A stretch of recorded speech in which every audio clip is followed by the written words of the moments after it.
pessoal, tudo bem? Sejam muito bem-vindos a mais um vídeo de dica aqui do nosso canal. Espero que vocês estejam gostando de todas as dicas aqui, as receitinhas, tá bem legal, vocês não podem perder nada. E para não perder, se inscrevam no canal, ativem as notificações quando você se inscrever ou se você já for inscrito, logo abaixo da onde aparece aqui a sua inscrição, bem aqui no cantinho, vai aparecer um sininho, você clica lá e ativa as notificações para receber sempre que a gente postar um vídeo novo, você receber um aviso do YouTube para você não perder nada que a gente posta aqui, tá bom?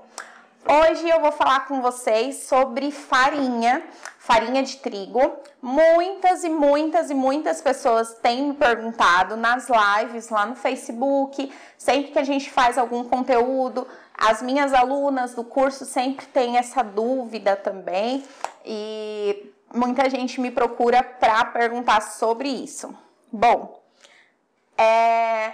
se eu acho, né, na verdade, as pessoas me perguntam se eu acho que é possível utilizar a farinha de trigo com fermento. Bom, eu acho assim, é uma opinião pessoal, particular, porém, em todos os cursos que eu fiz, essa minha opinião foi assim, como eu posso dizer, de maneira unânime, todos os cursos me indicam a mesma coisa. Então, é algo assim, que em todo o meu processo de aprendizagem, que eu tô sempre buscando novos cursos, novas coisas assim para me aperfeiçoar, eu sempre escuto a mesma coisa. Então, acaba que é uma opinião particular, porém, é algo que se confirma em todos os cursos que eu participo. Sobre a farinha com fermento, se é possível utilizar nas receitas ou não. Bom, essa questão é uma questão muito, como eu posso dizer, complicada, porque muita gente tem fácil acesso a esse tipo de farinha e às vezes acaba acreditando que seja melhor utilizar do que comprar dois produtos, que seria comprar a farinha e comprar o fermento. Porém, não há nenhuma maneira da gente saber exatamente quanto de fermento existe naquela quantidade de farinha que a gente está utilizando. Ela contém fermento, teoricamente, né, de acordo com a maioria dos fabricantes, é para uma melhor performance, porém, dentro da confeitaria, nós temos receitas totalmente equilibradas e essas receitas precisam de quantidades exatas de farinha, de fermento, de açúcar, e quando a gente utiliza algo a mais ou a menos, dá diferença em nossos resultados. Então, se você quer ter um resultado, você aprendeu a fazer uma receita utilizando uma farinha sem fermento e utilizando o fermento. Para você ter o mesmo resultado, você tem que fazer exatamente igual o que você aprendeu.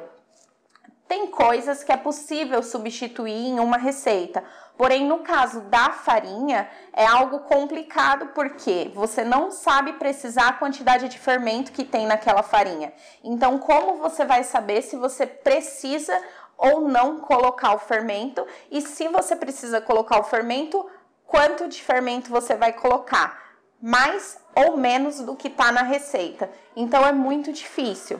Eu aconselho sempre a utilizar uma farinha tradicional sem fermento e utilizar o fermento separadamente, porque dessa forma você consegue saber exatamente o quanto do produto você está utilizando, tanto para a farinha quanto para o fermento.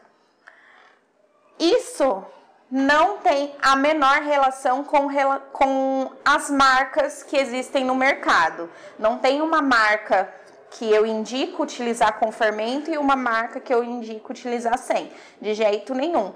Seja qual for a marca, seja qual for o preço que você pague por essa farinha, o ideal é que você utilize a farinha comum, uma farinha normal, sem fermento. E deixe para colocar o fermento separadamente, como manda na receita.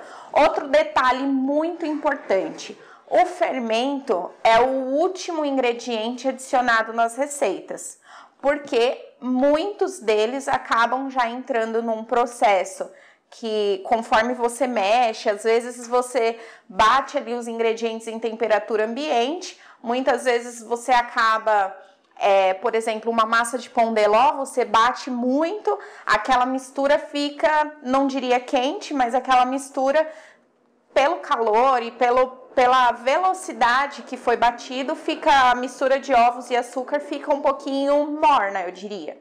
Então, quando você adiciona uma farinha que contém o fermento, aquele fermento da farinha começa a ativar naquele calorzinho ali na umidade. Hoje em dia nós temos fermentos, não digo a farinha com fermento, mas fermentos que só ativam mediante o calor do forno. Então, mesmo que você adicione em líquido, se esse líquido tiver frio, ele não vai ativar, só ativa na temperatura mais alta, que é a temperatura do forno, ou em líquido morno para quente. Porém, esses tipos de farinha, você não consegue precisar o tipo de fermento que tem, a quantidade. Então, pode ser que esse processo faça com que haja uma reação já e vai modificar a estrutura da sua massa, né? Dependendo da massa que a gente utiliza, o pão de ló no caso, a minha receita eu não utilizo fermento, mas se eu colocasse uma farinha com fermento, acredito que ela ficaria talvez com muitas bolhas grandes e não ia ficar aquela massa fofinha com bolinhas bem pequenas que vai dar uma estrutura totalmente diferente na minha massa. O fermento acaba criando bolhas maiores, enfim, e acaba mudando totalmente a estrutura. Então, para cada receita tem uma reação diferente, porém assim, uma quantidade de ingredientes diferente, né, eu diria, mas aquilo vai mexer muito com a estrutura da sua receita. Então, sempre, sempre, sempre utilizem farinha normal e utilizem o fermento separado, que com certeza o resultado vai ser melhor e vocês vão ter mais controle do que vocês estão fazendo ali naquela receita, como que vai ser o resultado. A farinha não precisa ser a farinha mais cara, pode ser uma farinha mais barata. Tem gente que acha que pode ser uma farinha muito, muito cara, que quanto mais cara, melhor, mas no caso de bolos não é assim. No caso de panificação já é um pouco diferente, você precisa de uma farinha bem forte, que desenvolva muito glúten, mas no caso dos bolos a gente não precisa de desenvolver glúten nas massas, então a gente pode utilizar farinhas mais fracas, e as melhores são as mais fracas. Então não importa o valor que você paga na farinha, desde que você utilize uma farinha tradicional e utilize o seu fermento separadamente, tá bom? Bom, pessoal, a minha dica de hoje era essa. Espero que tenham ajudado, espero que vocês tenham aprendido, que tenham gostado. Quem ainda não se inscreveu no canal, se inscreva. Logo aqui abaixo você se inscreve, vai aparecer um sininho, você clica lá no sininho, ativa as notificações para receber notificação de todos os novos vídeos que a gente coloca aqui no canal e não perder nada, tá bom? Não esquece também de dar seu like, deixar o seu comentário, se ficou alguma dúvida pode me perguntar que assim que possível eu vou responder, tá bom? Super beijo e até o próximo vídeo.